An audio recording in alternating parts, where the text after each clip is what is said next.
Hey, what's up guys? Eric here with driverlineup.com, world's okay steering wheel holder. Jenna went inside this rest area, so I'm gonna bust her out real quick. Now, normally she does a really good job parking.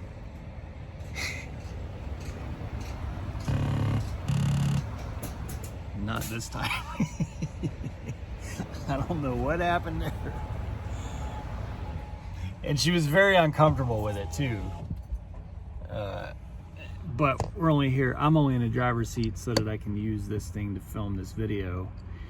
But we're only here for a short period of time. This service plaza that we're at has a Starbucks, so that's so I was like, it doesn't matter, we're only here for a few minutes. But yeah, tail end of the ass end of the trailer is actually hanging over the line. Anyway, so we took yesterday off, as I mentioned in the previous video, which was amazing, absolutely amazing. I have lip itches. You ever get a lip itch? You scratch it with your teeth.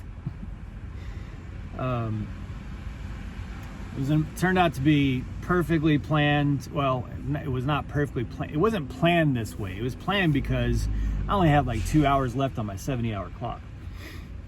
But it ended up really working out weather-wise. Now it is raining and messy where we're currently at, which I can't. We're picking up one of those loads somewhere that has to go somewhere. So we're somewhere. I'll just leave it at that. But what happened is, because we parked yesterday, all the tornadic activity got its stuff done, and the situation that's set up for us today was such that we're going to be able to, we'll see some rain, but we'll be able to avoid, you know, all the gnarly stuff. So worked out really well for us. Also, you guys know, if you haven't subscribed to our channel yet, you should. It's all in order, so you kind of get the full story. But as you guys know, we had our strongest week ever last week since we've been driving for Prime. Not revenue wise, but income wise, because our costs were so low. And we're now in the new pay period. And this morning I got up at 4 o'clock to look at load choice before the day shift got in for sales, so that I could pick a load before they picked one for me. And I got a $2 plus per mile. It's like 2,000 bucks for 800 miles or something like that. So we're off to a great start again this week, and really looking forward to hopefully rolling the success of last week into this week. So today's video, I'm going to be very brief about this, but probably one of the most commonly asked questions in our comment section. This happens every time I mention revenue to the truck. This question comes up in the comments, and it's understandable because, as we know, according to our survey that we did a few months ago, like up to 40% of our subscribers are not yet truck drivers, considering coming to Prime, want to in the future, etc. So you don't know.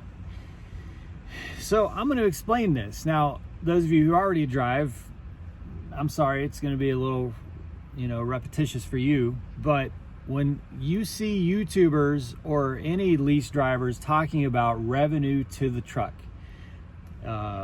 we generally, the way we see it, or at least the way I see it as a lease operator at Prime, is I don't really look at miles other than to just kind of understand my clock, how far I got to go in a shift, how far Jenna has to go in a shift, when we need to park, sleep, fuel, etc.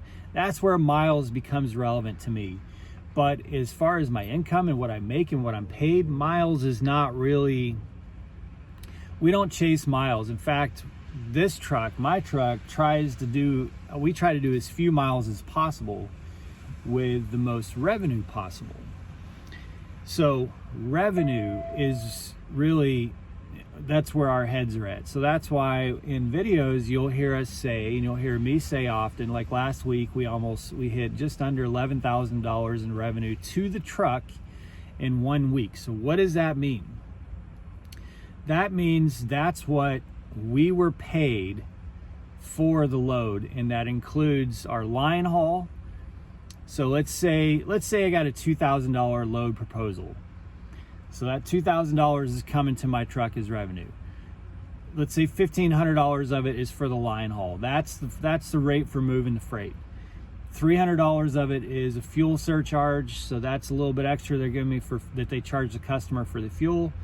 $100 of it is for a reefer fuel surcharge. They charge the customer $100 for the reefer fuel, and $100 is for tolls. Some customers, we have contracts that pay tolls and reefer fuel surcharge. Not all customers do.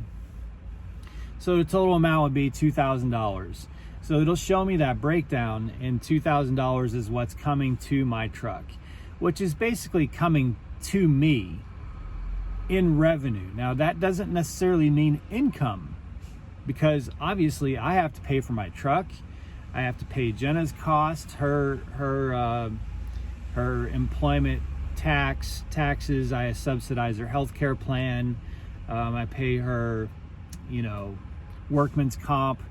Basically, I lease her from Prime, so I have to pay all her costs, fuel, tolls, anything that I need to buy for the truck, DEF, all that, windshield wiper fluid, stuff like that. All that stuff is going to come out of that. So that $2,000 to the truck is not actually what I'm being paid, but in terms of what the IRS sees, all of that, it does come to me because it's paid to my LLC, which is a pass-through to me. So when I file taxes, I'm showing the whole $2,000, even though if it's the first, like this load that we're on that's paying $2,000, it's the first load of this pay period.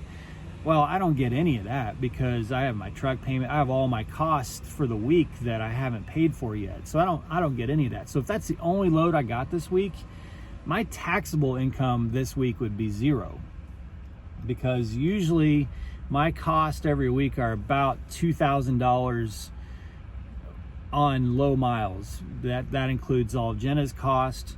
That includes my truck payment, my permits, my APU, fuel.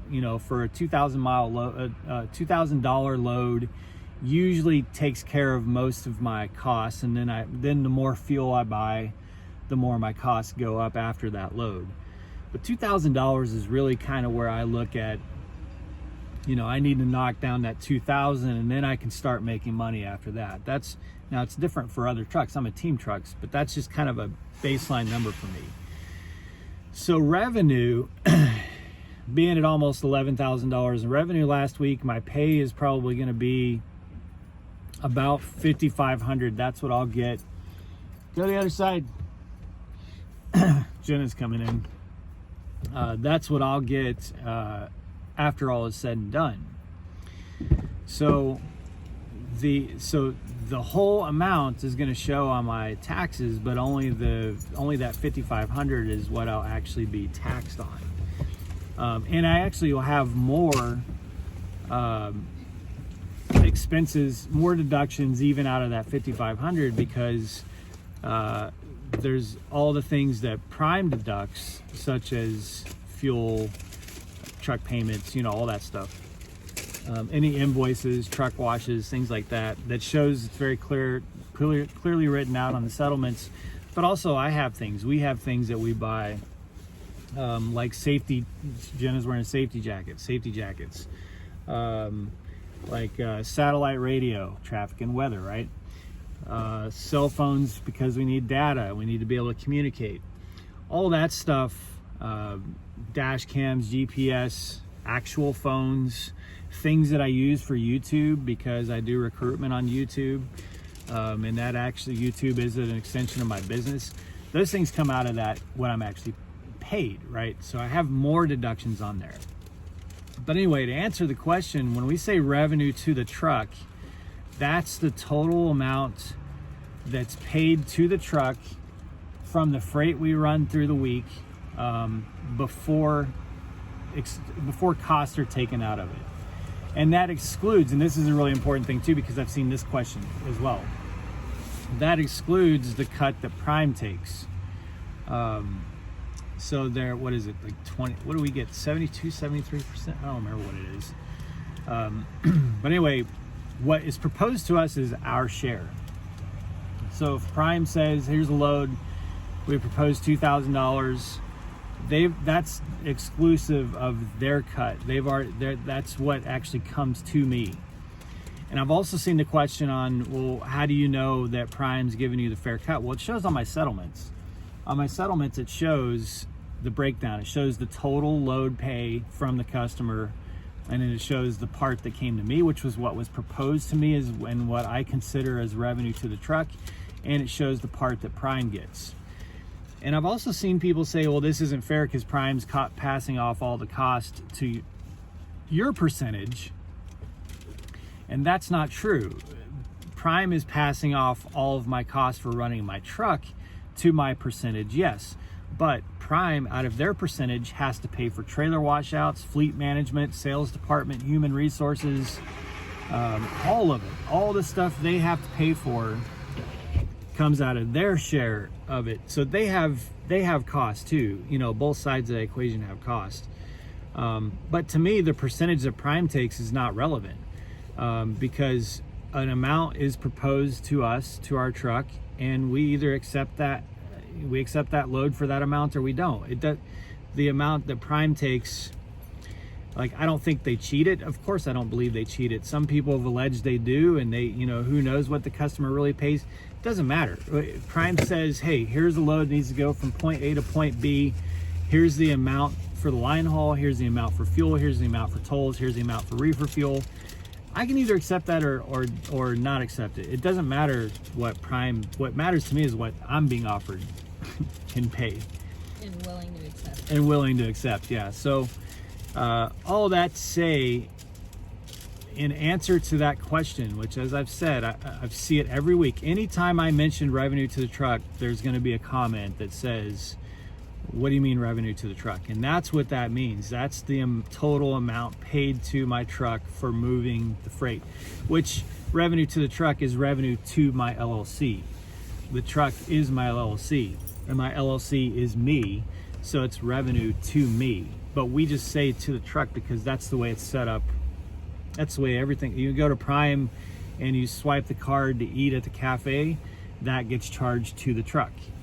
And it comes out of your next settlement.